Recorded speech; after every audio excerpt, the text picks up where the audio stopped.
Thank you very much for coming tonight to the MIT Enterprise Forum program on the future of fun, living in a virtual and augmented world. The MIT Enterprise Forum, for those of you who do not know, we are a global organization with dedicated professionals with 25 local chapters across the world, affiliated with the MIT Institute of Technology. A little bit louder, thank you. And we are affiliated with MIT through the Technology Review magazine. As an organization, what we do is we inform, we connect, and we coach technology entrepreneurs to enable them to rapidly transform the world and take their ideas into world-changing companies. We are also a completely volunteer-run organization. And as a volunteer organization, we ourselves seek to be inspired and educated through showing technology leadership. And at this moment, you can also take a look inside of your program on page 3. We are actually announcing our next season starting in September, where we're looking at how we transform our tomorrows, looking at different technologies that do that, looking at things such as augmented humans, interactive homes, nanotechnology, 3D bioprinting, and connected living. So we really look forward to seeing you next year at one of our programs as well. This program would not have been possible without the volunteers that have been part of it, including Lindsay Arnold, Aaron Edwards, Shirley Lundy, Timothy Mack, Victoria Matthews, Mary Mateo, Noel Nishi, Vicki Owens, Emilia Palaviva, Adam Schuster, Jessica Sullivan, and Fortunato Vega. Would you please give them a round of applause?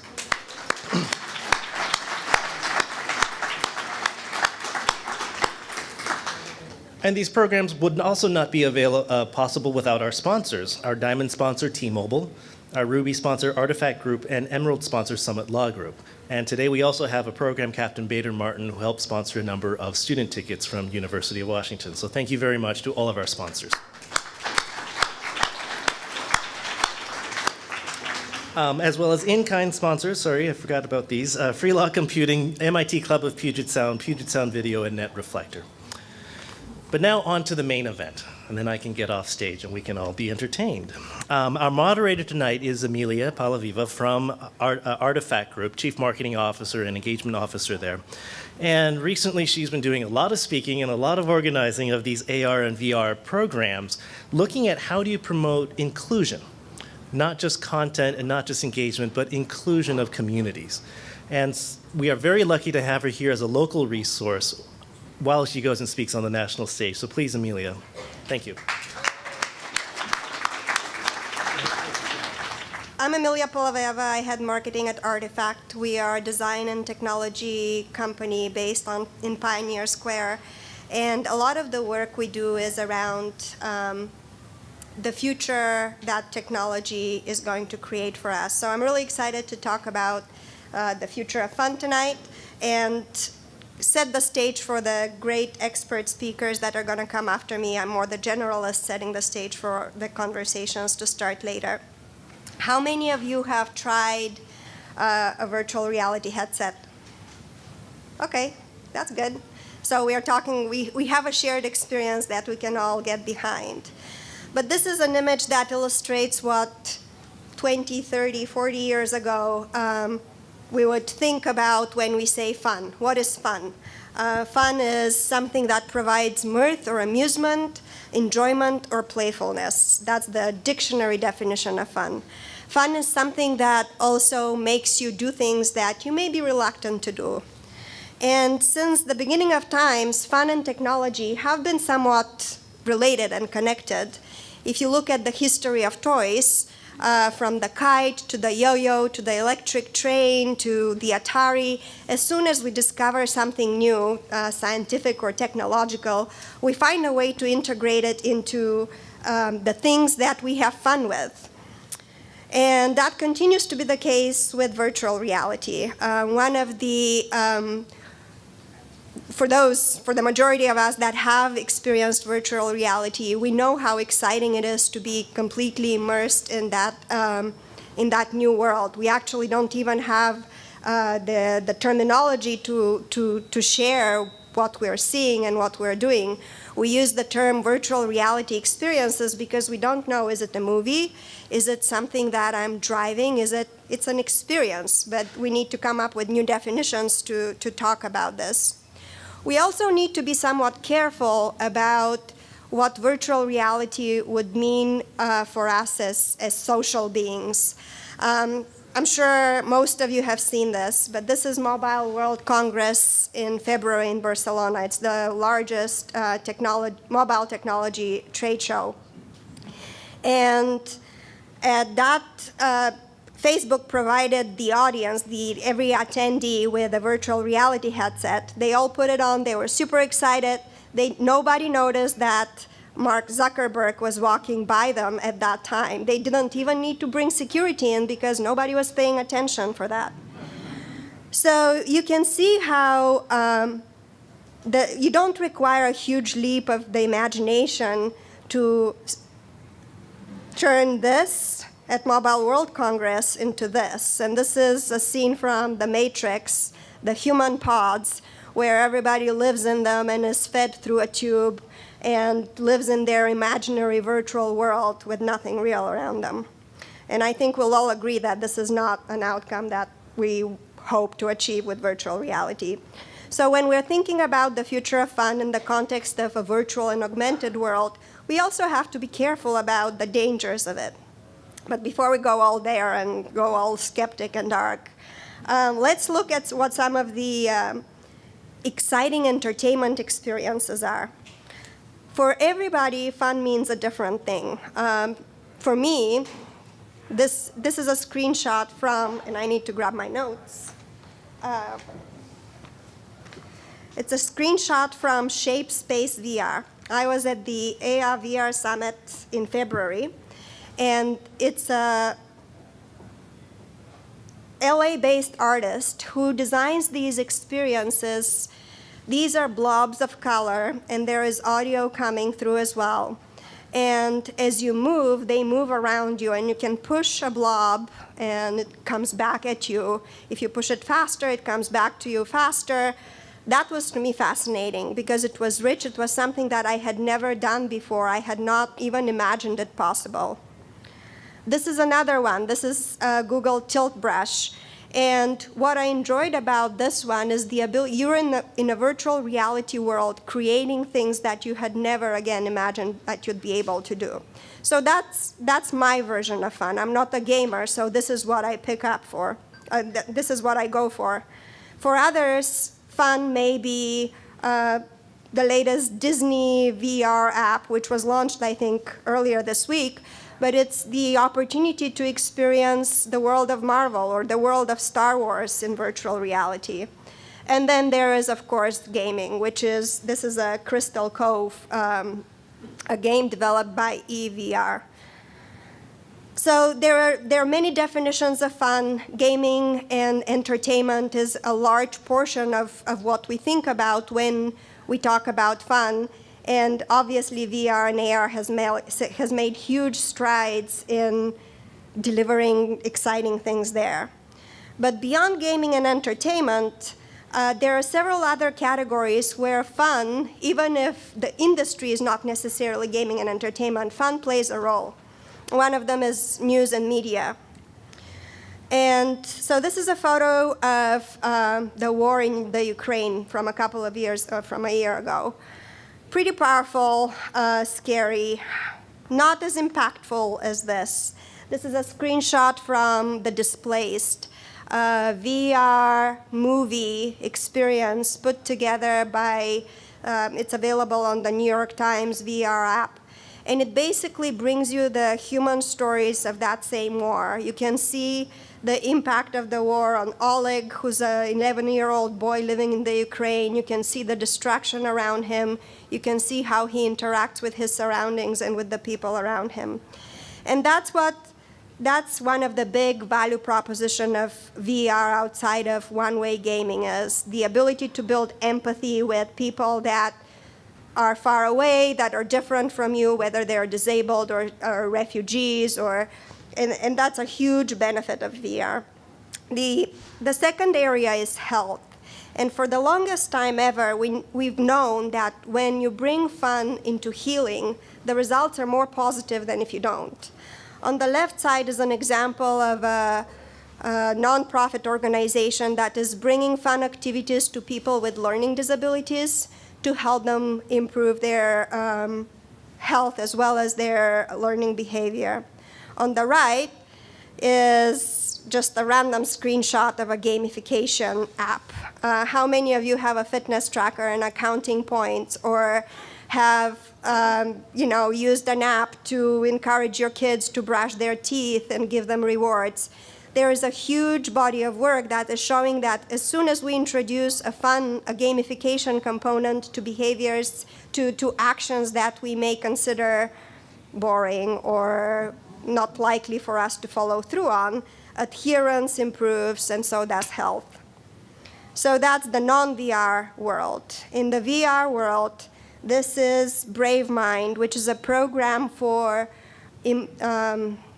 post-traumatic stress disorder soldiers, veterans suffering from post-traumatic stress disorder, who are going through immersion therapy, which helps them overcome their disorder. The program has been running, actually, it's one of the longest running VR experiments.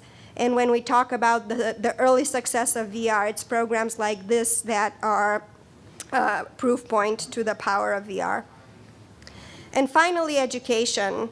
This is not a bad 2D education experience. It's a textbook that my daughter uses to study science.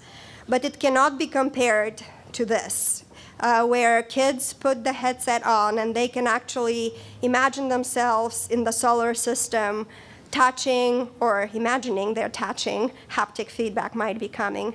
Imagining they're touching different solar objects and learning along the way. So with that in mind, it's not surprising that the VR market and the augmented reality, mixed reality market is expected to grow. And that's a slide that I pulled maybe a couple of months ago. It doesn't even take into account recent developments like the Oculus Rift launch or yesterday's Google announcement. So what lies ahead in the future of VR? We have to remember that technology is not inherently good or inherently bad. It is how we design it and how we use it that determines what the ultimate outcome is. And as many benefits as VR has, it also has pretty big risks. For empathy building, we can talk about how empathy building it is, but that also means that it can be pretty manipulative if used the wrong way. It is very immersive, but it can be very isolating and very exclusive. It is very engaging, but on the opposite side of the spectrum, people are talking about being the next heroin drug. It would become addictive. So how do we work towards building preferable outcomes? I mentioned I'm with Artifact. It's part of our philosophy to think about designing experiences and products and services that lead toward a better future. And that's what we consider to be our mission as technologists, as designers, and as entrepreneurs. And hopefully later today, when we have the other speakers, we'll dive deeper into what this means for each one of us and for each of the spaces that I outlined: entertainment, education, health. And I just wanted to end with this example of a project that we did recently. We developed a concept for hardware VR solution. If you look at the headsets, we basically sat down and thought, well, there's a lot of headsets that are coming up, and they're all very immersive, all very focused on creating that unique experience for you that is wearing it. But what about the relationship with others? Is there a way for us to foster that immersiveness while at the same time make sure that others are included, if we want them to? But there is an option that you can connect with the people sitting with you next on the couch. And I'm not going to dive too much into it. Some of the things are pretty subtle. But for example, that yellow patch indicates that Kaylee, the girl wearing the headset, is does not want to be disturbed. It's the red line that communicates to her friend that, hey, I'm in immersive mode, leave me alone. But when the light turns green, it's an invitation to let's do this together.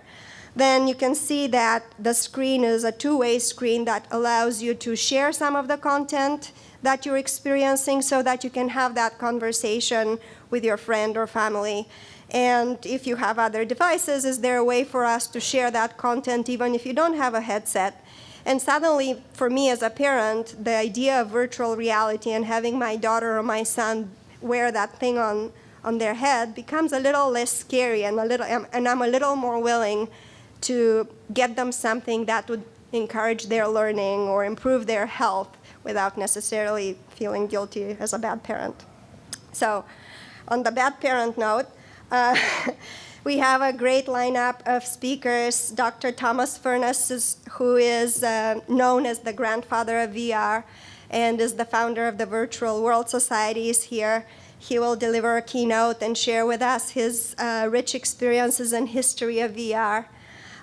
We have Travis Bowles, who's a senior design researcher for HoloLens at Microsoft. And then Chris Millar, CEO of Funbits, who will try and do a demo as well. And Ari Hollander, the CTO and founder of DeepStream VR. And then after their sessions, we'll come back on stage and have a discussion, hopefully questions from you guys as well.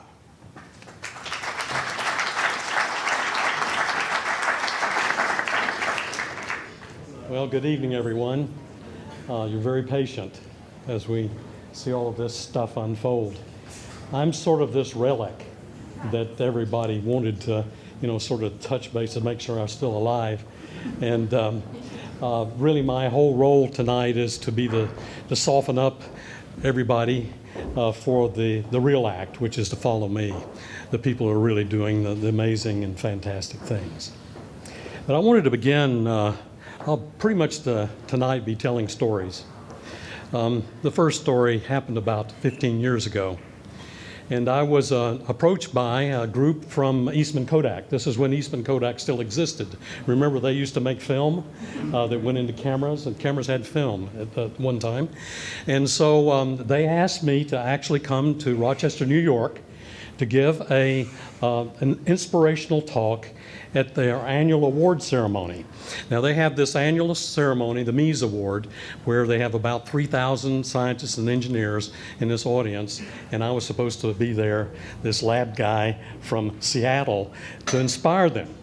And they wanted me to talk about virtual reality in my career and things like that had happened, and to show them what the future might be. Well, I decided that, I'm going to have some fun with this because I wanted to convince Kodak that they have the wrong business model. Because what they think about is they think of themselves as an image company. But I wanted to convince them that they were a transportation company. And so here I show up, 3,000 guys out here, and I said, well, I'm glad I'm here because I've got to convince you that you really are in the transportation business. Why are you in the transportation business? Well, let's say that you're going with your family on a vacation and you've decided to go to the Grand Canyon. And so this is a big event. You've been planning for it all year. And so you go to the Grand Canyon, and sure enough, you go through the gates and you go to the parking lot, and there you are standing on the rim of the Grand Canyon. It's amazing, right? This panorama. And so what you do, the first thing you do is you whip out your camera, and hopefully it has some Kodak film in it at that time, and then you take some snapshots, right? And then you take your camera back home and the film out of the camera, you take it to the drugstore, get it developed in prints, and then you get your prints. So here you were standing, taking this photograph, this marvelous picture, and then you get your print. And you're looking at the print. And you say, it wasn't really like that. You show it to your friends, and you just sort of need to be there, to get it. And I said, that's your problem. Kodak builds the vehicle that takes our eyes to another place and another time. The problem with this vehicle that you've built is the windows are really small.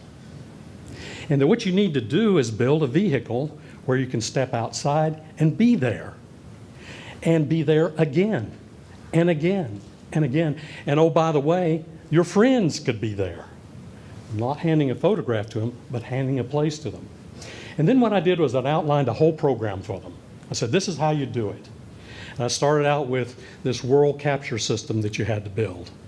Then there was a world synthesis system that you'd add to that, so you could actually add stuff out of your own head. And then the world delivery system, and how would you experience it again. And then how you would network. And so I outlined this whole program. So I just did this for fun, actually. This was just to be stimulation for this crowd. So after this was over, this executive vice president was sitting on the front row, came up and said, have you ever written that down? And I said, no, I hadn't. I just did it for, for inspiration. He said, would you mind putting together a concept paper on this World Vision system that you talked about? I said, sure, I'll do that. So I did. I sent it to them, and they started a program, a $20 million program to start working on this. And they awarded to my lab at the University of Washington the largest project that Eastman Kodak had ever awarded to a university to work on this. Now I'll come back to that what happened a little bit later. So the real idea is, how can we be there again? How can we have the experience of a place that we've been to before, or maybe someone else has been to, or even something that's synthesized out of somebody's mind? So let me rewind a little bit from that occasion to the beginning. So I was fortunate to be sort of at the very beginning of this whole virtual reality thing. There were really three guys in the 60s that were working on this.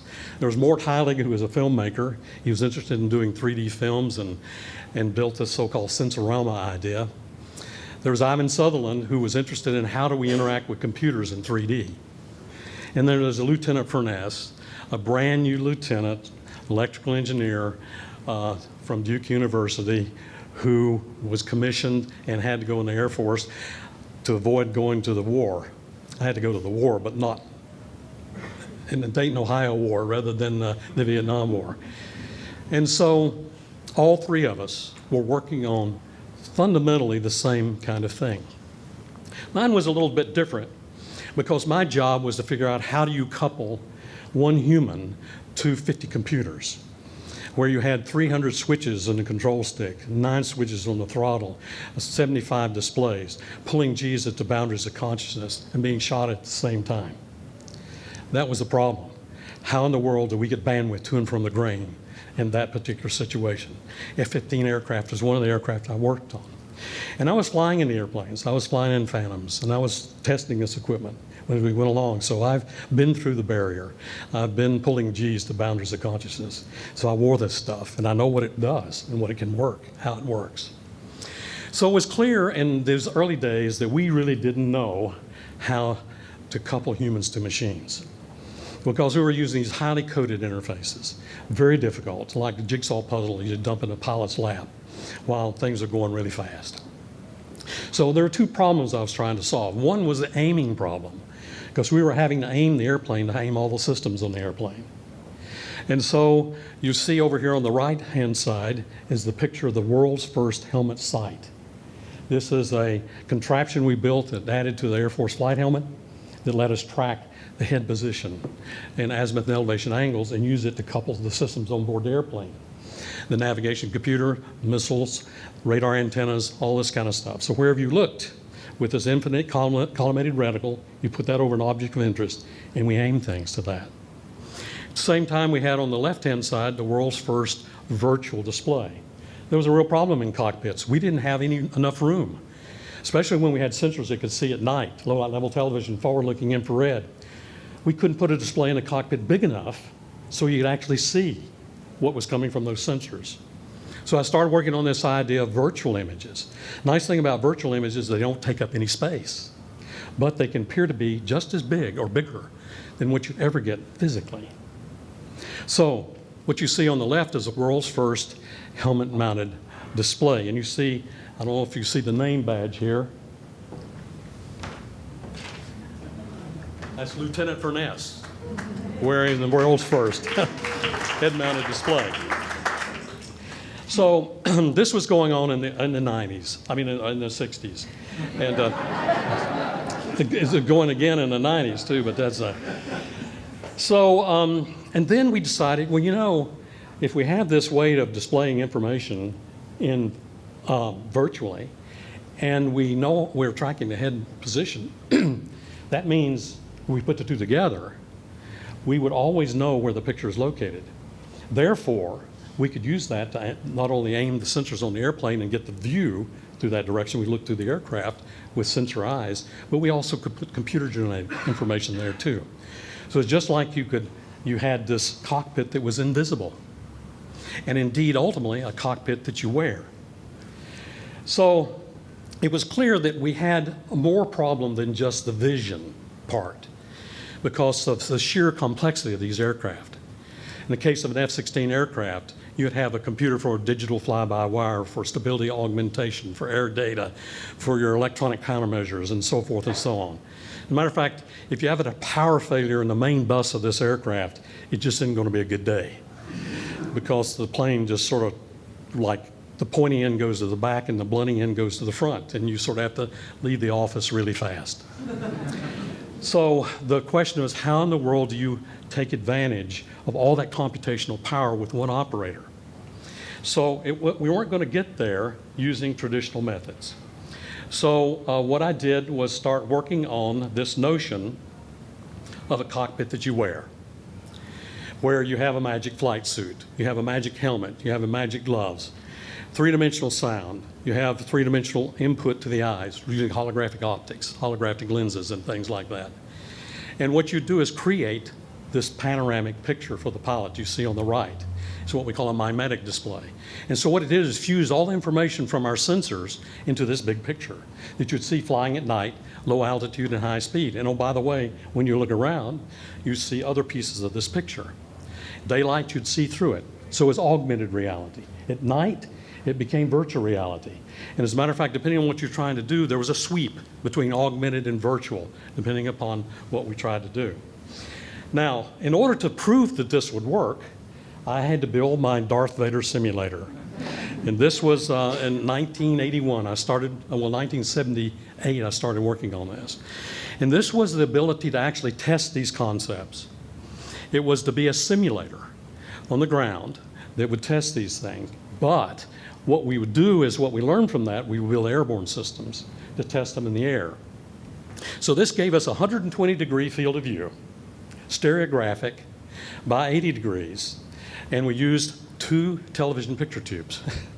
These are running at 15 kilovolts, sitting on the side of your head, and water-cooled electronics in order to get this to happen. We had 2 Evans and Sullivan picture systems. One drew the left eye, one drew the right eye, and 8 VAX computers that were through a shared multi-port memory in order to get all this to work, these plant dynamics. So here's a little video of that system operating, if I can get it here.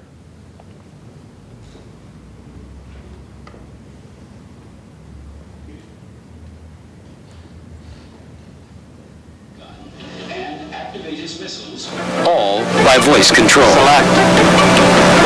The engineers readily admit that these futuristic concepts are likely to remain impractical for at least the next 8 to 10 years. And clearly, no pilot could be persuaded to dogfight pulling G's with a ridiculous contraption like this on his head.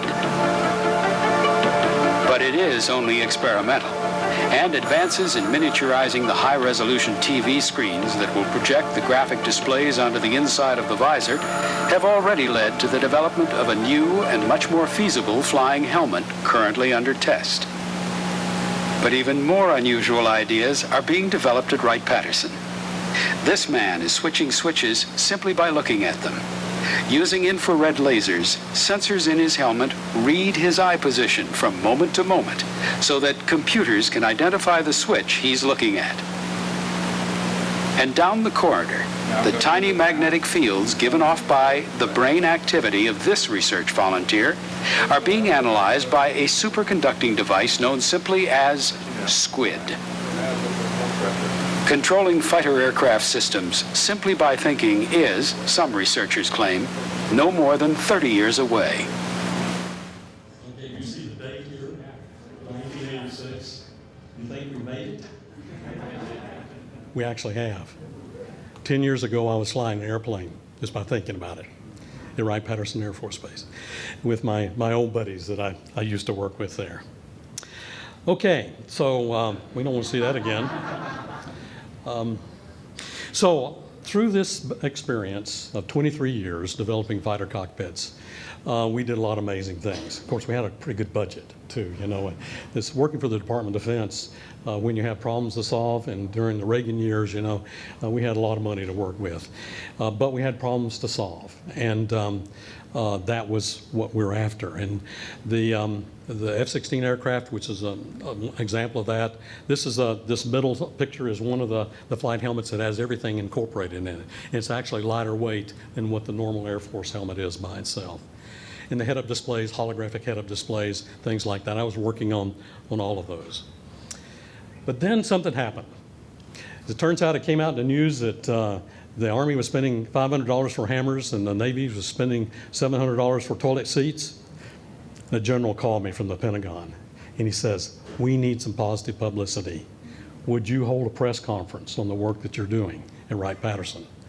And I said, "Yes, but it's classified." And he said, "Declassified.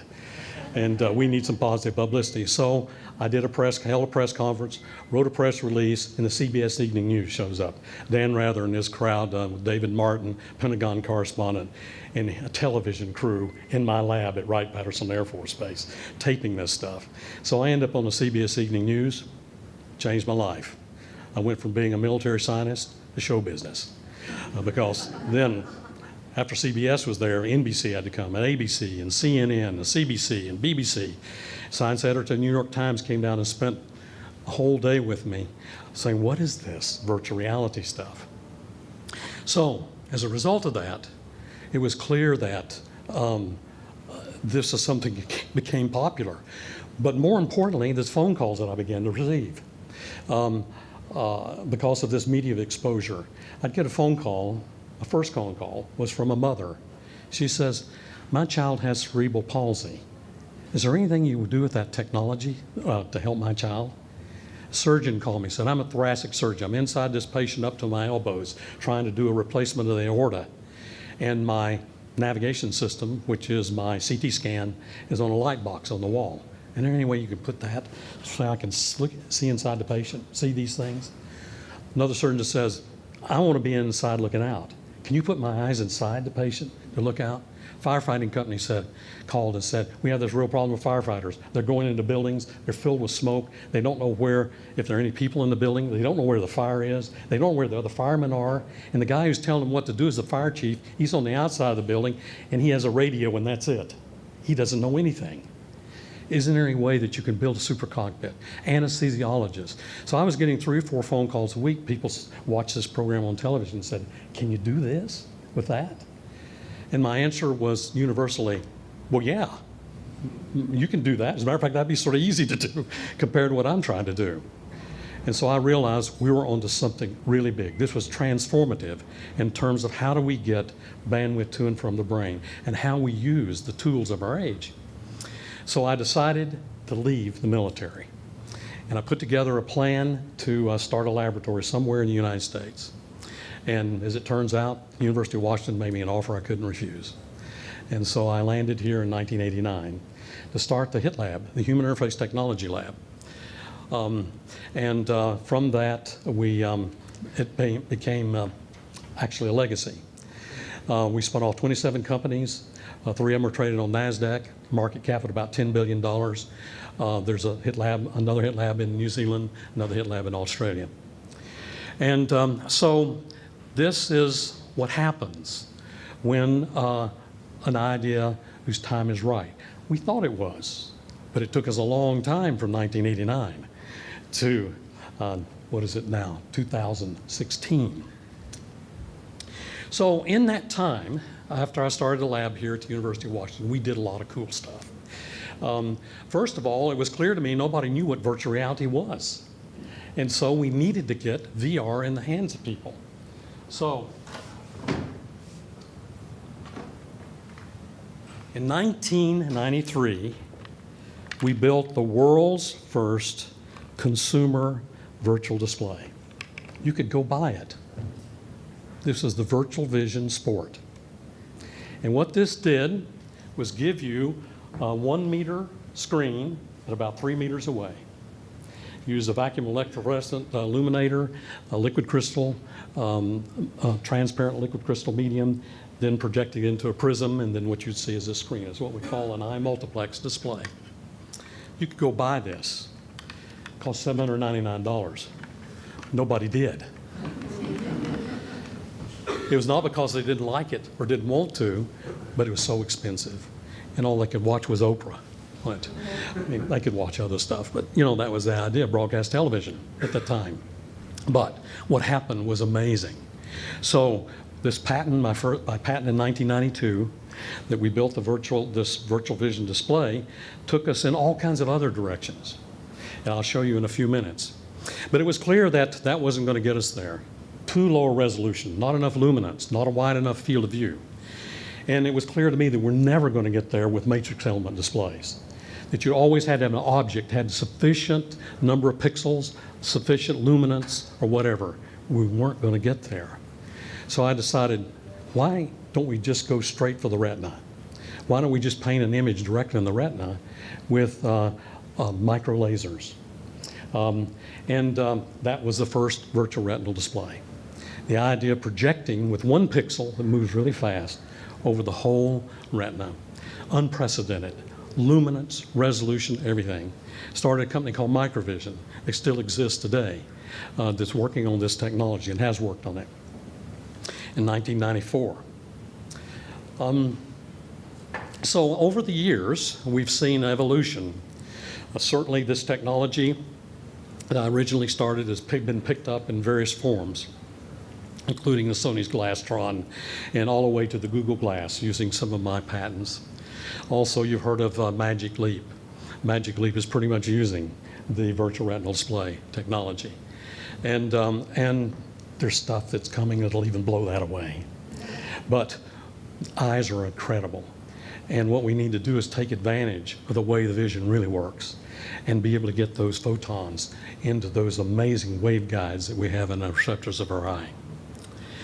Well, I mentioned to you before this abject failure of my virtual vision display. Well, it wasn't a complete failure, because you know who started buying these things? Dentists. Dentists started buying these displays. Why did they buy displays? Well, you see what's happening? See what that dentist is doing? They gave them to their patients to wear.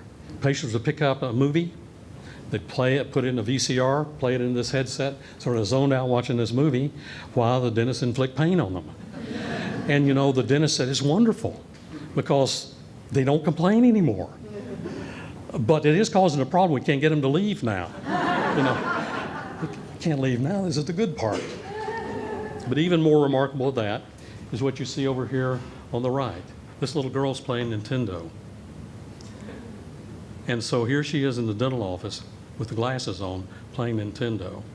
And she asked her mother, when can I go back to the dentist again, Mommy? So I could put on those glasses and play. When did you ever expect a kid to want to go back to the dentist again? But that led us to the Children's Hospital, where in leukemia, with leukemia patients, we found that if you put them in a virtual world and they're playing a game, and you have to do a bone marrow extraction to determine how chemotherapy is working, normally it's so excruciating painful they scream.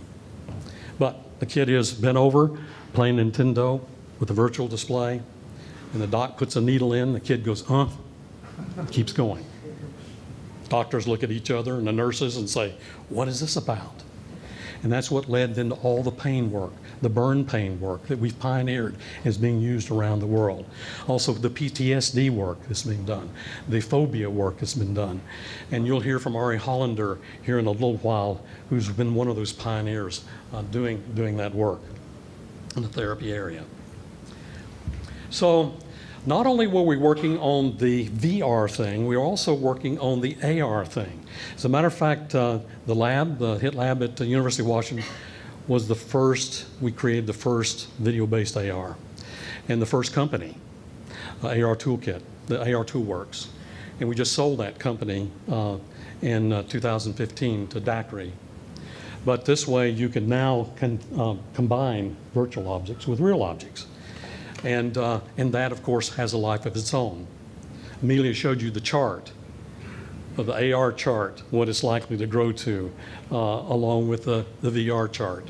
We're talking about billions of dollars of business coming out of those things. Okay, so these are just, I just put the list of things that I just happened to think about along the way. Along this trail I've gone, I've worked on displays, on tracking systems, on haptics, acoustics, software, human factors stuff, all kinds of systems and applications. Educational application, profound, the impact on that. Lots of sponsors. It's interesting that at our heyday at the HIT Lab at the University of Washington, we had 50 companies. And these companies pledged $50,000 a year to be a member of our consortium, just so they could see what was going on. Because the students were fantastic in what they were doing. They were so excited, couldn't get them to go home. So one of the things that we discovered along the way, and I'm getting back now to the Eastman Kodak thing, Eastman Kodak wanted us to figure out, well, just how good does it have to be? How good does this picture have to be there? And of course, we know that that's not a simple question because, you know, it depends. You say it depends. Depends, is it moving or is it static? Can you look around or whatever? So we have to understand that this amazing duality we have in the human visual system.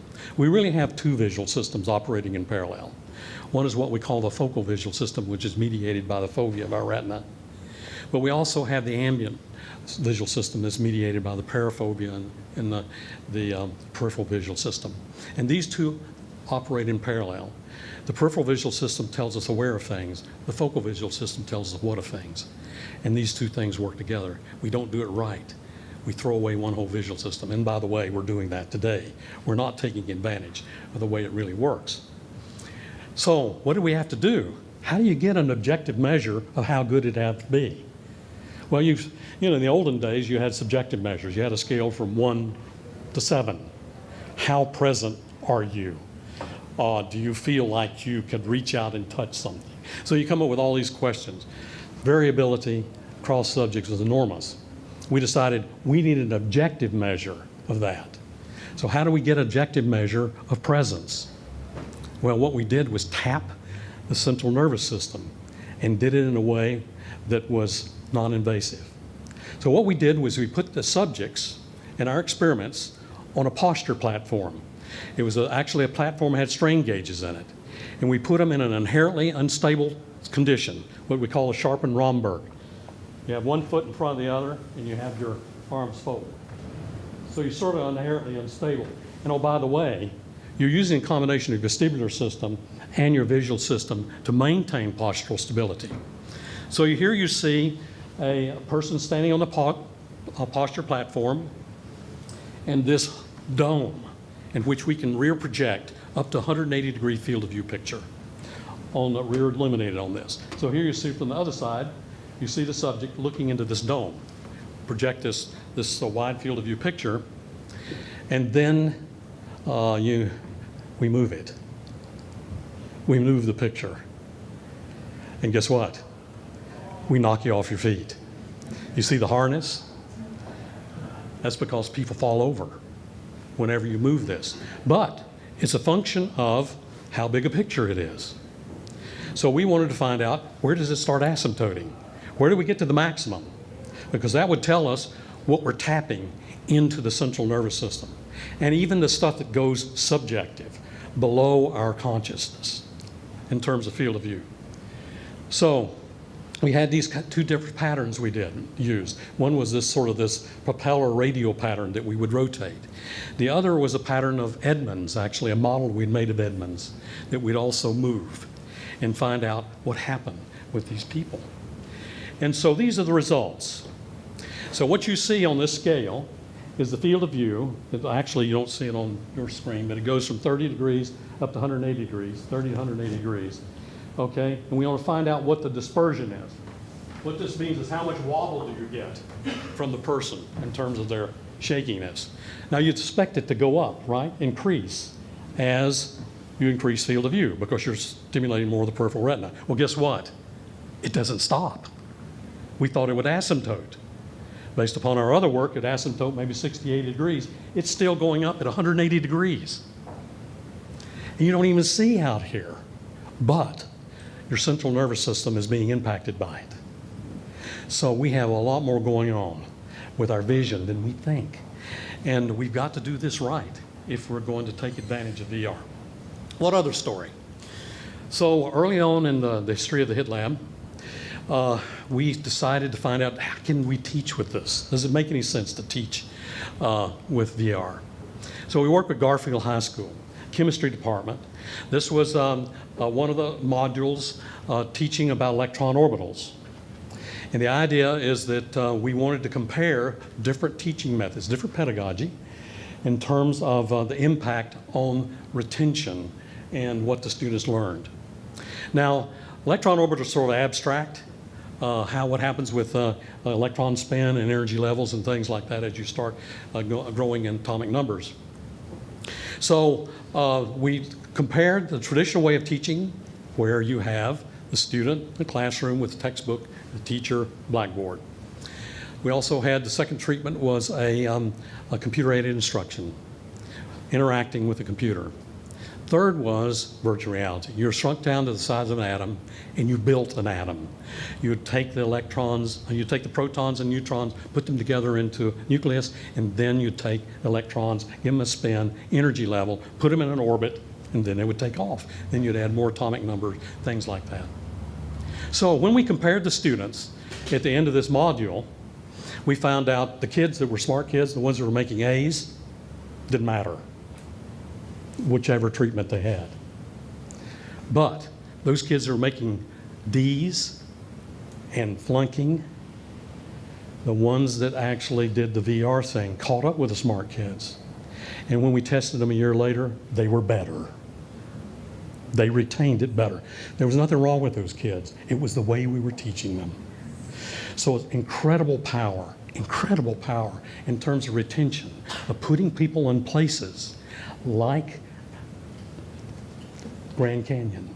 You'll never forget going to the Grand Canyon, standing there on the rim. Okay, so I'm not the only one that's been working on this. Lots of wonderful pioneers over the years, many of whom are in this room. And we know, this is it's not hypothetical. We know what VR can do in terms of unlocking intelligence and connecting minds, unlocking linking minds, putting us in these places and things like that, especially places where you can walk at the speed of light and when you can be shrunk down to the size of an atom. You're going to remember this. You'll always remember it because you put a place into people. And it's going to help us to see. People think, well, it's going to take the place of seeing. It isn't. What it's going to do is help us to see better. As a matter of fact, nothing takes the place of the real world. It is so beautiful. But what we can do is use this technology to help us to see it better and help us to hear it better, help us to understand it better, and to explore and to heal. So we have great power in our hands. This is, I akin this to like splitting an atom in terms of the power this has on the mind, because it's different. VR is different because we're breaking the glass. We're going to the other side. And what does that mean for us? Because this transformation has taken place from when we're passive spectators to becoming active spectators. Notice when kids started playing computer games, they stopped watching TV. But now look what happens. When we put our face to the glass, what's there? What's here? Because that becomes reality. We're exposed, our raw selves, to it, and we'll never forget it. Now, there are a lot of things that VR can't do, and we shouldn't expect it to do it, especially taking the place of human-to-human contact and taking the place of interacting with the real world. But it is a new tool for us. But it's like playing with matches. we got to be careful the way we use it. Like Amelia said, you know, there is a dark side of this. And this is one of the things that concerns me. The bomb destroyed us from the outside in. VR can destroy us from the inside out. And where our conscience is and things like that. So let me sort of project forward a little bit and finish, because I've probably gone way over my time, I'm sure. I want to change my trail a little bit.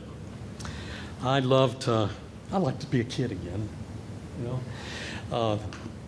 Imagination, this great power that we have that we can unlock. You're going to hear about the HoloLens. You're going to hear about Minecraft here tonight. Wow, this is amazing what's happening. And this transformative power of kids that create. Instead of killing things, when you give kids the choice of what they want to do, we've done it. They don't build things that have violence in it. They don't do it. They build whimsical things, fun things. That's what we see happening in Minecraft. So what I want to try to do is, in this new trail, is with a Virtual World Society, is actually build a Peace Corps for VR. I want us to take this technology out into the world where it can do some real good and involve everybody in it in doing that good. It's sort of like Doctors Without Borders, only these are VR gurus and nerds without borders, I guess you'd say. The Virtual World Society. Oh, let me show you this particular graphic is important. You see what's happening here? You have two generations, right? First generation is growing up, connected to the earth, grounded, right? But that generation is throwing up the child because the child can see farther at that height with the imagination. And what we want to do is launch those kids, our kids, there, so that they can see. And oh, by the way, they can tell us what's out there. And our job, the old guys, is the wisdom. The kids' job is the emergence and where we're going to take it, because we're going to give them the power to make these worlds. So this new trail is about connecting hearts and minds. One of the places we'll be doing it is in South Africa, in the East Cape.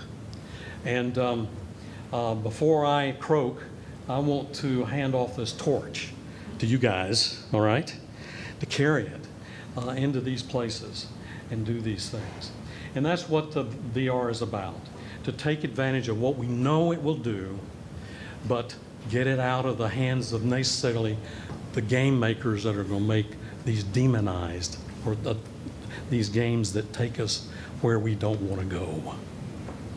Grand Theft Auto has not done anything to elevate our civilization, I don't believe. I hope I'm not offending anybody here.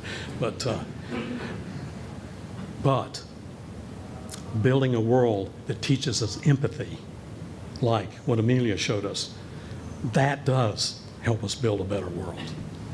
So Virtual World Society is getting underway. We have local chapters that are springing up all over the world. You'll be hearing more about it. It's your opportunity to join us, to be a part of it. You can go online to see virtualworldsociety.org. And we're going to be linking independent developers with the big guys, the Googles, Microsoft, and Apple, Sun Microsystems, not Sun Microsystems, but probably they aren't in there anymore. But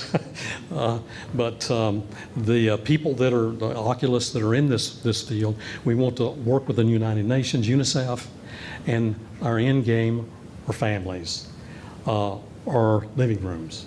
We want to turn living rooms into classrooms, because homes are going to have more technology ever than schools. They do now, and they will continue to have that. Okay, so one last thing. One of our poster children for this whole thing is what we can do with elderly people, because, you know, I'm sort of beginning to worry about that. And there are about 43 million people that are out there 85 years old and above, and many of them are in these homes, right? They're lonely. They are isolated. They don't see their kids. They're waiting to die. And they even say that, I just want to die. They're comatose almost comatose with dementia, shriveled up like this in a wheelchair, and then you put a headset on them. And they come alive. They start looking around. They get a smile on their face. It's unbelievable. We had one lady, 103 years old, in San Francisco, working with one of the people that we were in the one caring team, Dr. Sonia Kim. It's unbelievable. It gives them a place to go. This woman said, "Now I have a place to go." And another one said, "Now I have a reason to live." And by the way, they can go be at their kids' birthday, grandkids' birthday parties, even they're on the other side of the country. Okay, so this in the end is my message to the grandchildren, is that it can get better with age, I hope. So if you join with me in the Virtual World Society, we'll make the world a better place with virtual reality. Thank you.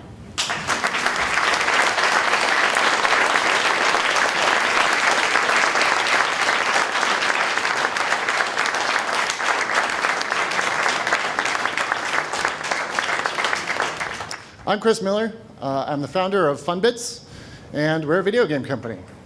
So we've been around for about 6 years, and we've done a lot of stuff that people have heard of.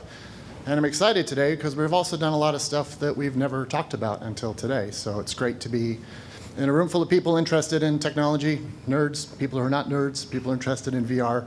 This is a great forum to kind of share ideas and a lot of stuff we've been thinking about. So we're a handful of about 20 people, just a block away down the street. And we've been creating PlayStation games. But we've also been experimenting with different things, because when we think about the future of fun and we think about what's next as a business owner, we have to think about, by the time something is fun and you sign up to do it, you may have missed the boat and be out of business.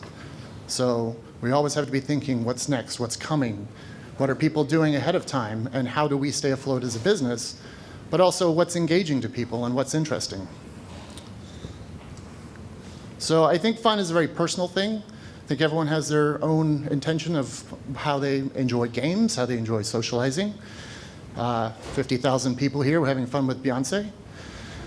But for me, fun is a very personal thing in terms of what I enjoy. And so I look back and I want to kind of take you guys on a journey as well in terms of how I define fun. So this used to be me.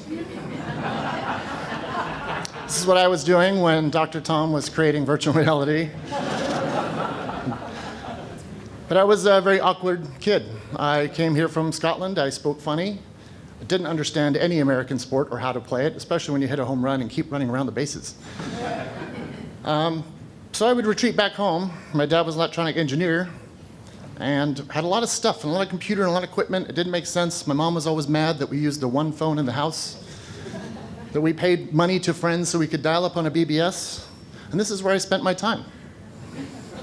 Corandia was a text-based game.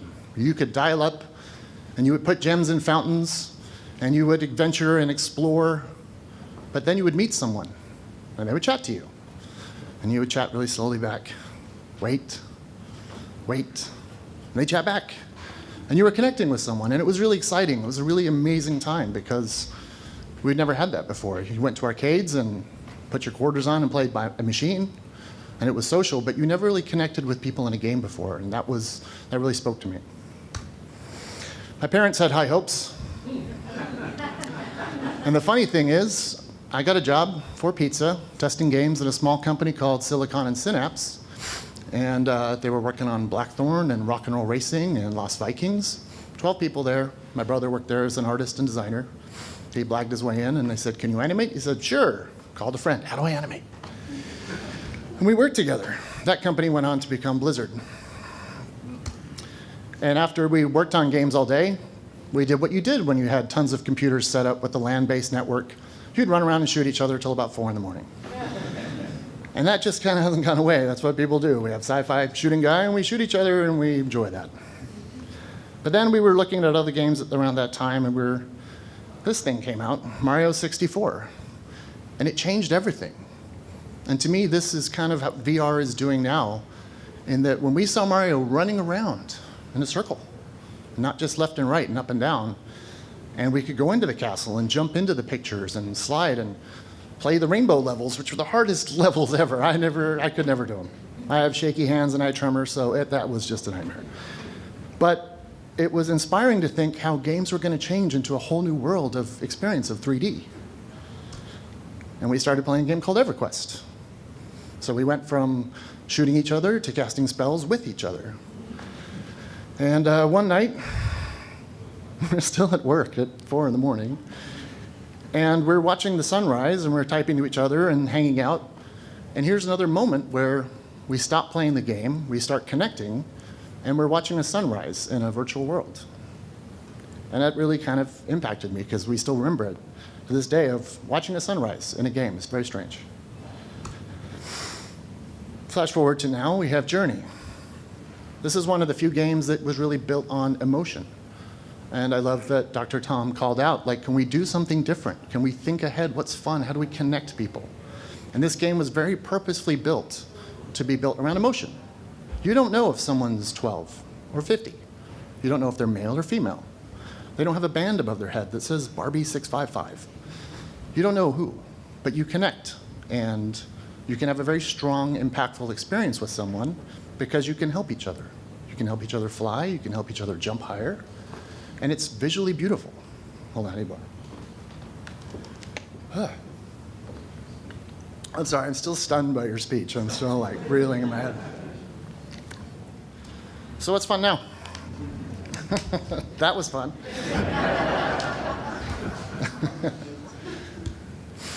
So now the latest and greatest is out, Uncharted 4. Amazing technological advanced game. It's actually an amazing game. Graphics for a PS4 are stunning. I mean, the cinematics, the music, everything is amazing. And you sit down to play it. This is where we start to think ahead of how VR is actually going to impact presence. Because no matter how big your game is, if you're looking at a phone or a TV, you will never get the presence that you can get when you're actually in an experience. So let's think about the future. Is it the Matrix where Mark Zuckerberg can walk around and we're all plugged in? Probably. We think, this setup, this computer, is this fun? And it brings me back to being a kid with the Commodore and the tape drive and the phone, trying to hang it up and trying to call. And you do all this work because there's the promise of something else out there that no one's done before. And that's the exciting thing, is where are we going? Well, it's starting to happen. So you think back to this Uncharted experience, where is it going to be in the next few years? You're actually going to be holding the rope over the side of the bridge, holding onto a truck. You're going to look down and see that ravine below you and feel. You're going to feel in a game, which is the really strange thing. You're going to feel scared. You might feel excited. You know, we've seen and heard about people getting dizzy and falling over. That's another huge problem we're trying to solve, but it's exciting. Valve has released a game right now that has a robot that you fix. And you're in this room. It's very bizarre. It's very controlled. But this robot walks forward towards you. And as he walks towards you, you step out of the way. We've never done that before. We've never had a game that invades your ATM distance that everyone has at Starbucks. We've never had that kind of awkward moment where something's coming at you and you physically have to move. And that's very interesting to think about how cognitive plays into the experience that you're making. Where the arcades here have kind of died out, they have exploded in China. So PC cafes are where people socialize, where people go to play games and interact. Well, you know, we haven't had a really great RTS in StarCraft, but I guarantee you that VR cafes are the next thing that they're moving to. We've got Huawei and we've got HTC and all of these companies betting on not just VR experiences here in the living room. We're going to push our couch out of the way and change man cave to VR room. But China's already doing it. And it's exciting to think about the future of how that can grow and connect people and experiences that we've never thought about before. And so that's really exciting. Sports, a whole nother way of experiencing sports, more so than Madden. It's funny that actually the NFL was using Madden to train players in current generation different plays. Then they would get in the game, make the play up, and then give it to the players so they could see what was on the field. Now they can put on a headset and actually see the play out. you could actually watch a live game, see a play, and then experience it at the same time. It's really exciting to think about that. HoloLens has released a video as well of how we can actually anticipate a mixed reality version of this in the future, and it's not that far off. You can watch a game and be watching it with people, everyone be wearing separate screens, but then you could have a hologram of all the different players in your living room and see their stats. You can find out information, you can look at the stadium layout. You could sit at any seat in the stadium during any part of the game. That's really exciting. That's also a great way to sell tickets. Look what it looks like front row versus the nosebleeds. But that's just so much happening at once. It's great to be thinking about it now. And again, learning is another thing that's just taking off. We did some demos with a company, they're called zSpace. They're in the Bay Area, and they're making a tablet for schools where kids can wear 3D glasses and they can all share the experience of learning in 3D. This is the first time I've actually seen a heart model working in front of my face and rotated it and saw where the blood was going. I'm like, oh, it makes sense. But it's a completely great way to learn. Kids can dissect hundreds of frogs without the bits all over the classroom. But it's also a great way to actually see what you're learning, an actually tangible way to pick things out of the screen and look at it in third dimension. It's cool. But where are the connections? And that's kind of where we think about FunBits and where we're heading and what's important to us as a game company. We know there will be Uncharted VR or something like that. But we're not going to compete in that space. We're going to compete in a space that we think is more personal and how we can connect people. How do we get away from just running around and shooting each other in violent ways? How do we get to something that's a little bit different? And that's kind of where we started to explore some different ideas. So Ouroboros is a title that we're working on in the background here at FunBits. We're excited about it because it's all about connecting people. You know, we're thinking about VR is such a solo experience that you engage in something and you do it, and you've got a headset on, headphones and everything else, and you're by yourself, but how can we engage other people and make a group dynamic and something that you can share? And so one of the demos that we've worked on is kind of taking someone away to a completely different space. You're alone in a desert. We bring you into a kind of a calm space, and we give you a candle, and you look around, and in front of you is a lantern that you could write on. And it just does, you know, write a message to someone you love. You light it, you give it some life, you watch it bob, you hear the music in the background, you watch your lantern take off, and then you watch it become one of the stars in the sky. It's a very simple experience, but you're thinking about the person you wrote about, you're thinking about someone you miss, and you're just taking a moment. There's not many times we do that in a video game, just take a moment and step aside and let your mind wander a little bit and relax. But then what does that mean? How do we connect that to other people? When you come back to the experience, we give you a candle and you can look around. You can see all the messages that every other person in the demo has written around you.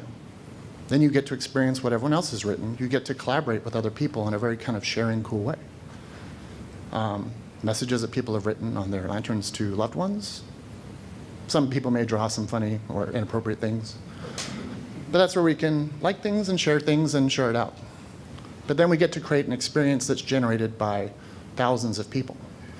And just something that's visually beautiful and relaxing. How many people can we get to kind of generate this experience and come back to? And this is a screenshot from the game. But then what other things can we do that are not competitive? What can we do that's more collaborative and sharing? You know, we're huge fans of Minecraft, by the way. It's like cooperative Lego. It's amazing.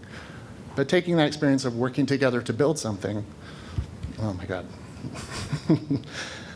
Just camping, building a fire together, just being in a chilled out, cool area. I think this is part of me living in Seattle for 8 years, loving the outdoors and the beauty of this area. But also collaborating musically together in a very kind of unique way. This is a demo that we're going to show in a little bit, but the idea is that you can just build music with other people. You can share songs, save them, come back to them, stand with 4 or 5 people in the same space and work on a song together. It's pretty interesting. But then from there, do some bucket list things. I have a GoPro. I've never done anything like this. And that's the kind of thing we can do in the future, is take people to experiences they've never done before. Simple to, when you get older, like you're saying, putting on the headset and going somewhere and being present in places you could never be before. And that to us is really what we see as the future. Another screenshot from the project. So yeah, so that's our talk. We're looking ahead at how we can connect. We're going to do a quick demo here. I think we're going to only show like one of the demos. We have a puzzle solving one. I think just in respect of everyone's time tonight, we can show the music demo.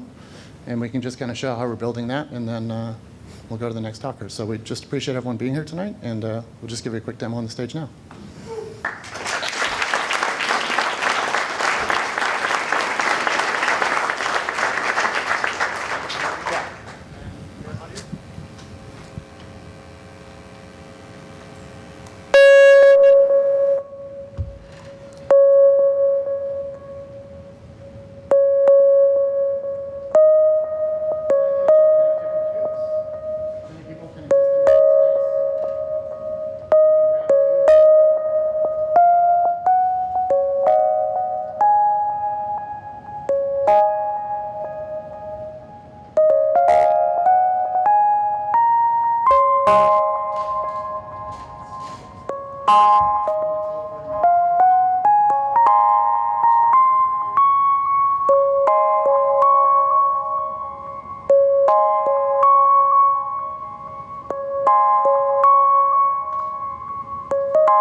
All right, so I don't have a demo.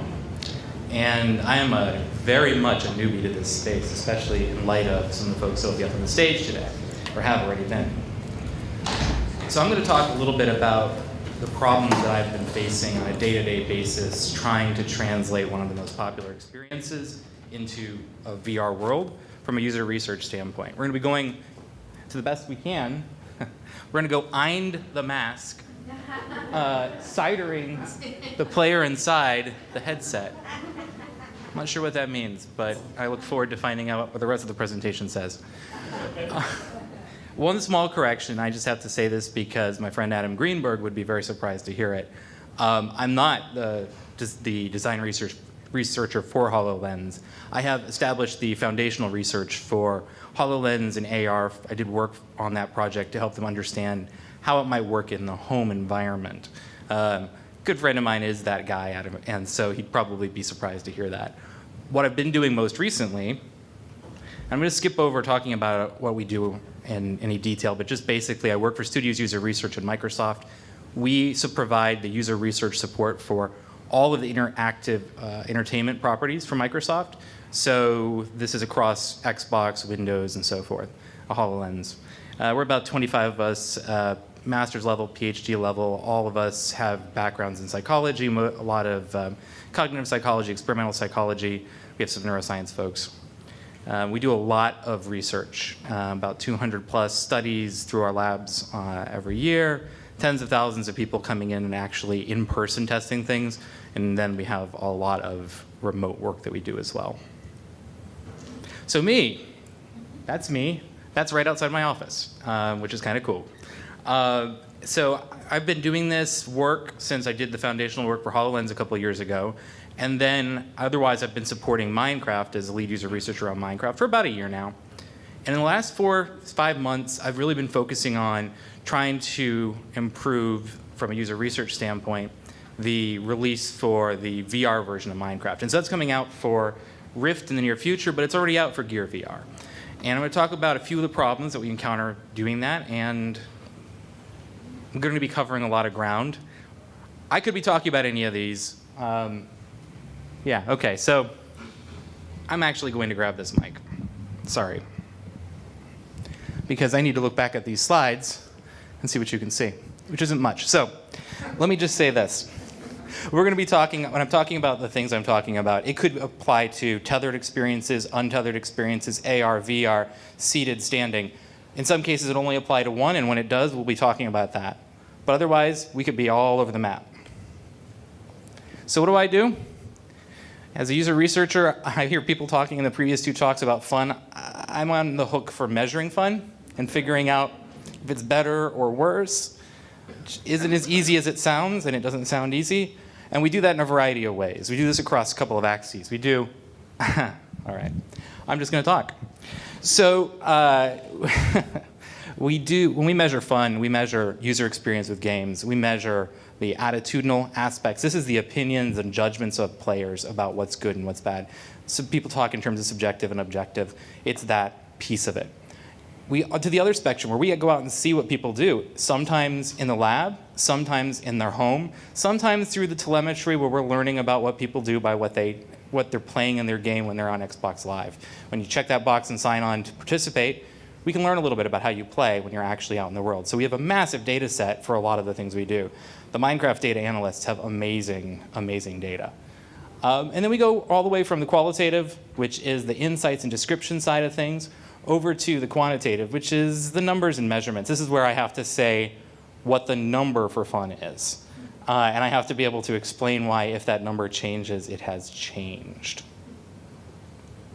So in Games UR, what we support, as mentioned before, is all the interactive entertainment experiences. It's a console. It's, for the most part, there's a lot of console. There's PC, obviously, as well.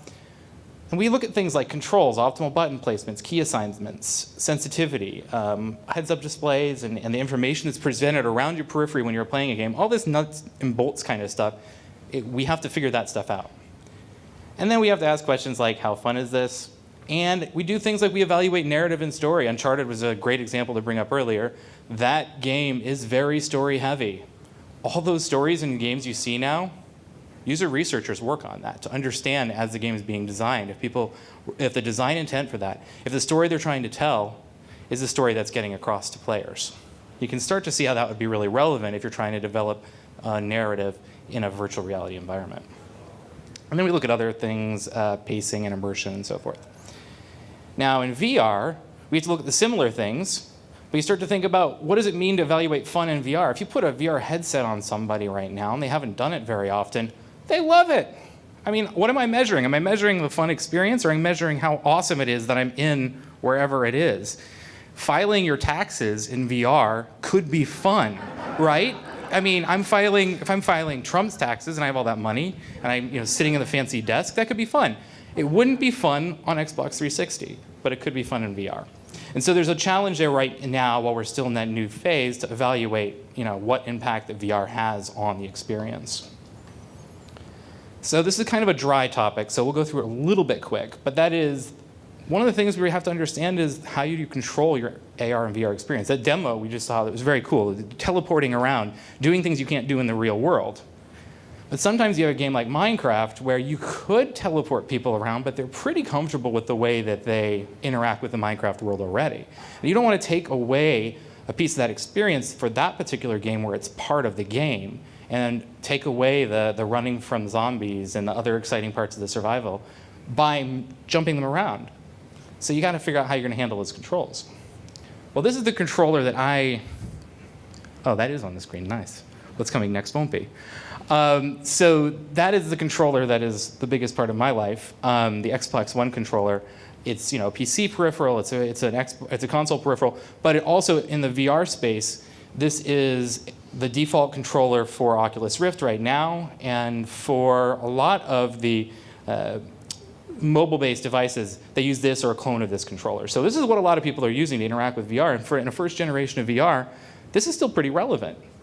And if you have a gamer who's an expert walk up, they know what the buttons do. They know what the sticks do. One looks, one moves you. There are a lot of other buttons, and they change from game to game.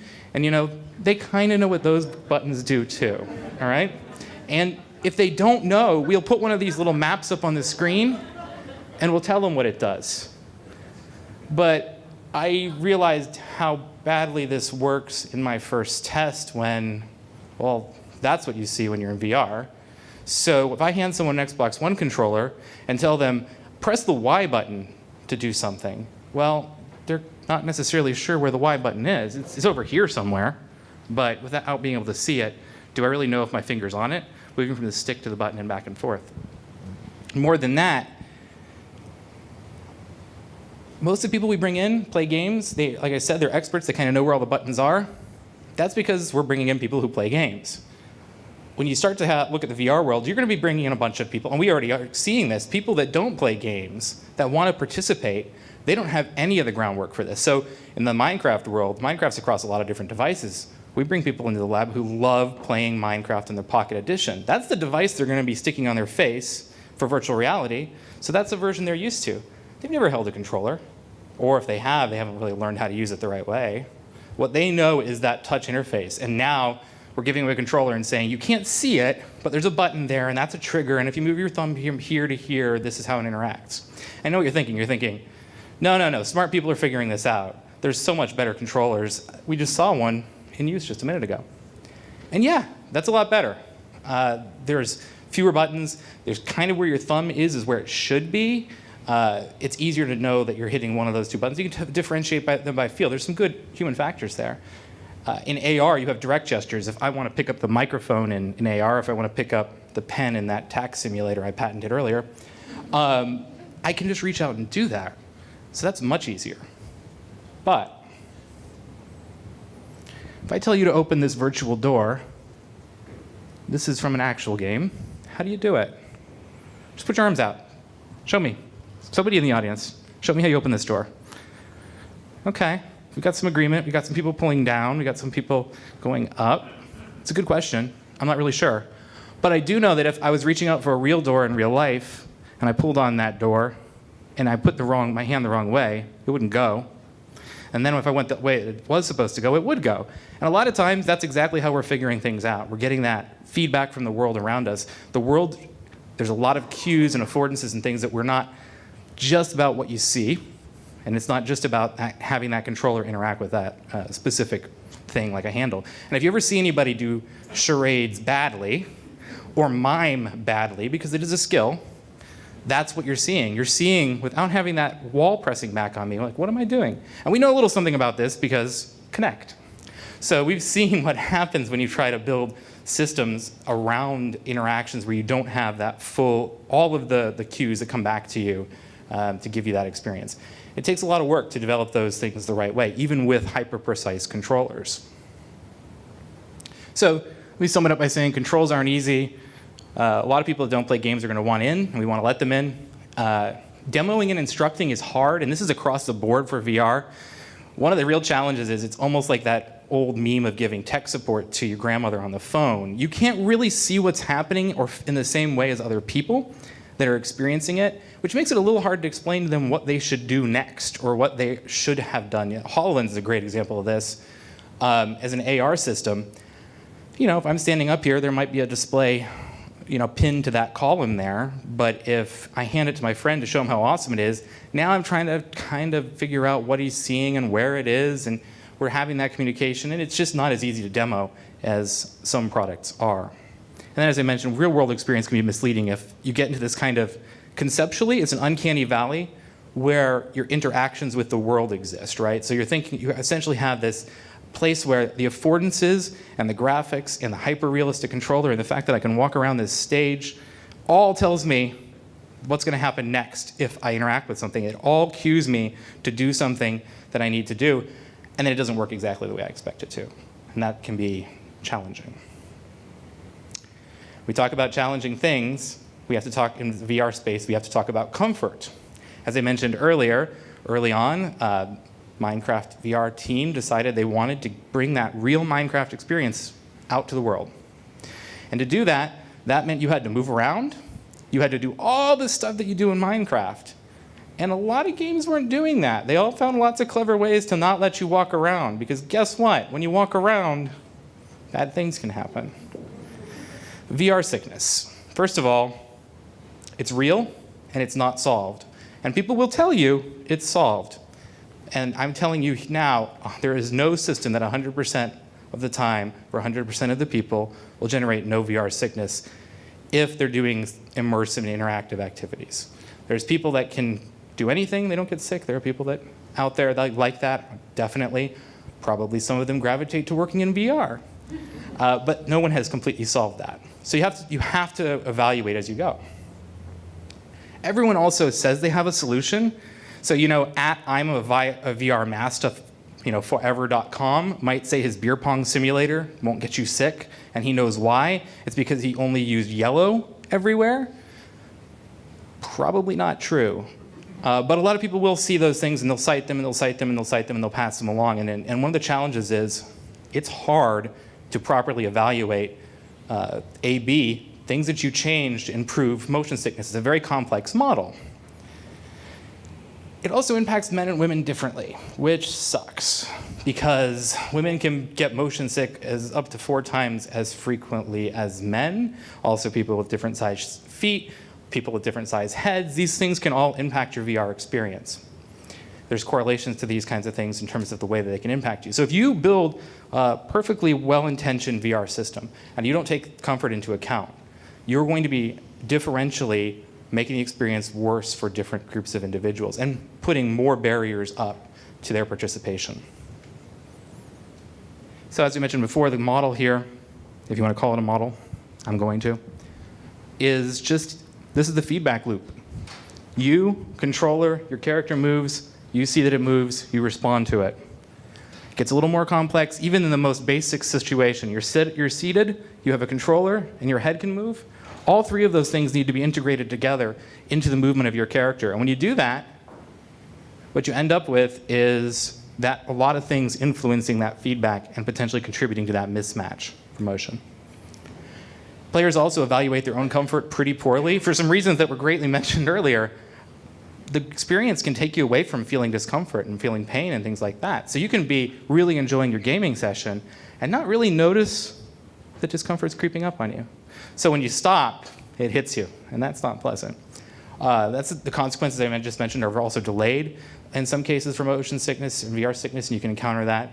And the VR sickness can impact people who don't have motion sickness in other areas. And this is one that's tough for people because they come in and they assume, oh, I've never been motion sick. I do extreme things. I jump out of airplanes.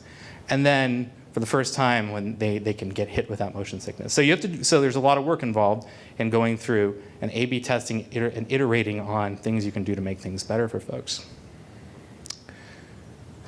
So that's one kind of discomfort. There's another kind of discomfort. It was alluded to a little bit earlier, and I think we saw a good example with the peaks there and the flags.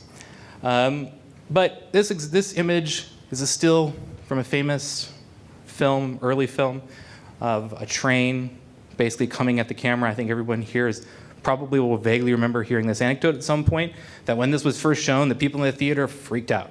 They were screaming, they're saying, depending on how the telling you hear, it's very extreme. And we all think, those people were stupid. But the fact is that they were experiencing something fundamentally different in terms of being able to see something that wasn't there, something that was tricking their minds. Whether it's true or not, it's a good story. Well, here's Minecraft. And we heard a little bit about Minecraft earlier and what it is. You can't really see there's a HUD down here you can't see, but what you can see is there's water and trees, and no one is going to mistake this for a photograph. No one's going to look at this and go, oh yeah, that's Big Sur. I don't know. They're going to look at that and go, that is a video game. And when you immerse yourself in it, it still looks like that. Now it's pretty cool because now you feel like you can reach out and touch things, and you think, wait, Steve's taller than I am. That's what the kids say. And a lot of adults are like, Steve's shorter than I think. And though you start to see the blocks and figure out what their size is relative to you, and there's this whole great process watching someone play for the first time, because one of the unique properties of the Minecraft game in VR is most of the people that play for the first time, this isn't their first time in the Minecraft world. It's not their second or their 50th or their 100th. They've spent hundreds of hours in this world, and now they're really there. Now they're Steve. Now they can go, I always thought that was farther away, or that was closer, or trees were a little bit this or that. But then when someone goes underwater, here, you see, again, no one's going to be fooled. This isn't a photograph. They dip underwater, and they react. People start to get tense, or they start to tense up, or they do different things when they react to dipping under that surface. And pun intended, I call this drowning in immersion. And one of the challenges with this is, and I apologize to any arachnophobes in the audience, you can scare people with realistic spiders like this one, which is what a Minecraft spider looks like. But if you are sufficiently scared of spiders in that virtual world, that can get your attention. You start to get that little bit of a reaction that you get. Being up in a tall place. When people normally play Minecraft, they run down hills, they run around. When you're in VR, you step down hills, you step over here. And it's fine in Minecraft, it's fun, it's part of the thrill. But it does point to something, an opportunity to create discomfort for people if you're not careful. Requires us to have empathetic design. And one of those first parts of that is to remember that from a designer standpoint, from a developer standpoint, from a publisher standpoint, we're not the users, okay? We all love VR, we all think it's awesome, and we think that there's some trade-offs, but they're no-brainers for VR. Not everyone feels that way. Not everyone's going to feel that way if they get a first experience with VR has more problems than good for them, or that it has a few more of those issues. Creators also spend a lot more time. We're in that point with the technology, which always happens, where the creators have spent more time working with that technology than the audience. Television, most people who create television now have been creating television for less time than the people have been watching it. Which is not the way it is here. The people who are creating are the people who have spent the most time in the world, which means all of those little things you've learned, all the little things that someone might learn about this, they've adapted, they've learned to deal with things, they've learned the conventions, and the general audience hasn't. So there's things that you just have to put yourself in their shoes and understand that when you're thinking about how you design and how you design research. And then, considering the impact of immersion. And finally, gauge your players as you learn. So this is something that I think Mojang and the Minecraft team does very well. You can't really see it here, but if you go to their website, for the Minecraft VR version, you will see descriptions of all of the things that they've done to tweak it to reduce the potential for motion sickness. We're very open and honest about, this thing looks a little weird. There's a turn. Instead of turning smoothly around in a circle if you use the right stick, you turn in jumps, small jumps. But those jumps make a difference. And that, that stuff's been tested, and we know that, and we put that out in the world and let people know, hey, this is a little weird, but it makes a difference for your comfort. And then finally, outside the headset, is this, you can kind of see this. Does this look like anybody's living room here? Seriously, raise your hand if you have a living room that looks like this. Party at your house afterwards, because kudos to you. How about this? This is actually a Microsoft promotional thing for HoloLens with Minecraft all over the living room. Again, my living room does not look like this. It's not really a real person's living room. This is a real person's living room. And I know, because we went out in the field for HoloLens and looked at real people's living rooms. This is not one of those photographs, but this is what it was like. Now, Vive is cool. It gives you this safe space to work in, but I'm not sure, even with that safe space, I could use this space with those trucks on the floor, or with cats running around, or kids. There's a great, if you get a chance, if you want to laugh in a bad way, in that Schadenfreude kind of way, go online and look for the Reddit thread, Vive, great for immersion, bad for my daughter's face. I'll let you look it up. It's fun. This is another kind of living room that you see. Look, there's furniture there. Are people really going to move that furniture out of the way? Connect? They did somewhat, but maybe not. And why is that important? Well, let's think of an AR experience. This is an AR experience that exists now. You have HoloLens, you get this. It's called Fragments. Fragments creates a crime scene in your living room, and it's smart. It knows what a couch, a table, a lamp is. It knows the properties of those objects by scanning your room. So the character comes in and sits down on your couch, doesn't sit on your table, doesn't sit on your coffee table, but sits on your couch. A clue, the hard clue, if they want a hard clue to exist, they don't put it where you can see it. You have to get down and look underneath that table. You have to get down and look underneath that couch to see the clue that will be hidden underneath something. It's kind of a unique way to be able to have an interaction with your environment. But it does mean, first, understanding how the limits of those environments are. If you're designing for that first living room, it's a very different thing than designing for a living room where there might be stuff laying around. And then finally, there are people having a good time. He's got a controller. He doesn't have a controller. He's really excited. These, by the way, are some research assistants who were kind enough to volunteer. And this is what they did with the instruction. Look excited, you two. And you also look excited. This guy's got a future. In acting or something. But we've all seen this. Sitting on the couch with a friend, we don't have to have the controller in your hand to enjoy yourself, to have a good time, to watch your friends play something. On the other hand, maybe that's not so much fun. We talk about how virtual reality brings people together, and I think it will. I think it's an amazing, amazing thing, but it's also expensive. And we don't sell them in packs of 6 or 4 or even 2. And the world right now is that we're in that space of one person trying to convince the other person in the household, the other people around them, why they spent the money on this. Why did you spend $800 on this? And there are great demos for that. There are great ways to show people how awesome this technology can be.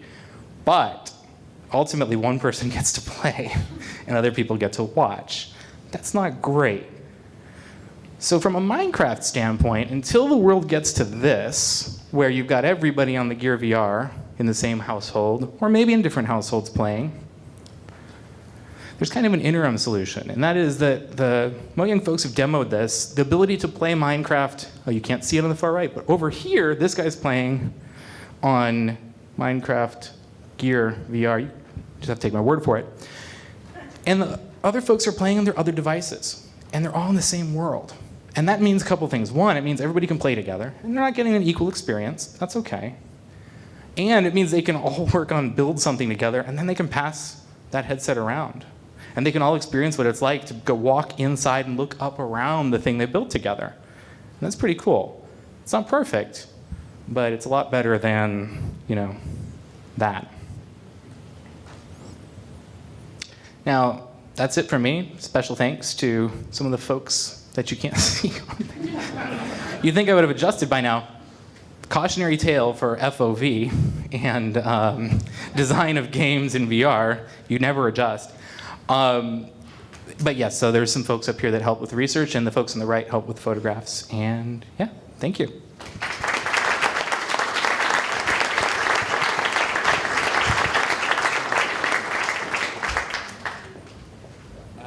And do we have votes from the organizers here? Short story? Okay. I'm going to tell a story. I'm going to tell a story, and you guys can find me later, and I can tell you about how the generations have evolved and why it is now that VR is successful. And my take on it, by the way, it's not the technology, it's the culture. But I'll save that story for another time. What I am going to tell you about, so my name is Ari Hollander. I am the CTO of a company called Deepstream VR. I was one of Tom Furness's students back in the early 90s. So I've been doing VR for only 25 years. And so I'm a newbie in this scene. But I have seen a few things. And in fact, the story I'm going to tell you today is about how you can use VR to reprogram your brain. And this is important because so we've been talking about how you can do impossible things and go to places and travel and fly and do all these amazing things in VR and how that's going to be incredibly fun and change the world. But that's only part of the story. In VR, we've got the largest bandwidth to the brain from a computer that we've ever had. And there's a lot of things that you can do with that you wouldn't expect. Tom talked about a couple of them, and I want to underline them because that's what I do at my company, is we make medical applications, applications to try and improve people's lives, to bring people up to their full potential, and to feel less pain. Because one of the lessons learned from the early 90s and the virtual vision sport and things like that didn't sell was that we didn't back then know what virtual reality was really good for. And so we spent the next decade in learning the answers to those questions, and you saw some of those from in Tom's talk and these other talks here. But one of the best answers to the question of what is virtual reality good for is that pain relief thing, because that's a huge, huge problem. We, in particular, in this country, have compounded issues with pain. We have 4% of the world's population, and we use 80% of the opioid medications in the world. We've got a drug problem of epic proportions. And so when you find out, and as we did at the HIT Lab, when Tom Furness and Hunter Hoffman and Dave Patterson were doing their work with an actual virtual environment that I worked on, they repurposed the very first pain control application. They repurposed an application that I worked on that was originally for arachnophobia therapy, and used that with the burn victims. And they got that profound result that they felt so much less pain. It turns out that work spawned a whole lot of other work going forward. And there have been hundreds of papers, academic papers since then, that have talked about how that people in virtual reality, when you set the world up right, when you do all the conditions correctly, they feel much less pain. Sometimes the experiments have shown that they feel less pain than they would if they were on morphine. And that's a phenomenal thing. Pain relief in software. Think about that for a second. What does that mean? It means that you can scale it, you can distribute it over the internet, you can take it and you can modify it dynamically. Now that's an interesting time we live in. We've got all these consumer biosensors that monitor your state while you're going for a run or something like that. Tell the computer what's going on inside your body. And what that does is that this closes the loop. It allows the computer system to adapt, to change, and modify what it's doing to try and optimize, to bring the best pain relief system or the best other kind of system that you can have at the time. We're applying artificial intelligence and various other systems, different biosensor fusion, in order to do that at Deepstream. And you can do a lot with that, and a lot of things that go beyond just pain relief. So here's where we get to the story. So back at the HIT Lab, this was, I think, 1994. I was fresh out of grad school at the time. And a guy came to the lab by the name of Tom Rees. And Tom Rees had seen somebody, he was one of the people who called Tom Furness. And he said, you know, hey, can you guys help me? I have Parkinson's disease, says Tom. He says, and I'm hoping that you can do something to help me out here. I've seen this stuff, the things that you're doing with VR, and I've got a really particular problem. You see, Parkinson's patients have this issue, or some of them do, that they have trouble because of their neural circuitry and the brain chemistry going on there, that they have trouble starting the movement of walking. And so it's like, you know, they look down and they say, okay, well, I want to start walking, and they can't start. And it's a real, you know, that's debilitating. But there's this weird phenomenon, and that is that if they have a visual cue, something to step over, then that gets around the circuitry. And so, you know, let me see, I've got something here, huh? A visual cue. All right, so I'm going to put that on the ground. It's a little farther away. I got to get one a little closer. Okay, now I can step over that, and then I can start walking. And that's a solution to the problem, sort of. You know, it helps. Because I can keep walking once I've started.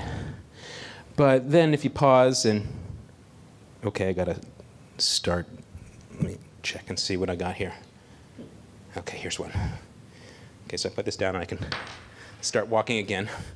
But you know, you're leaving a trail of coins everywhere you go. It's not really convenient. You might fall off the stage. That could be even worse. And so, you know, what do you do? And how do you deal with this? And, uh-oh.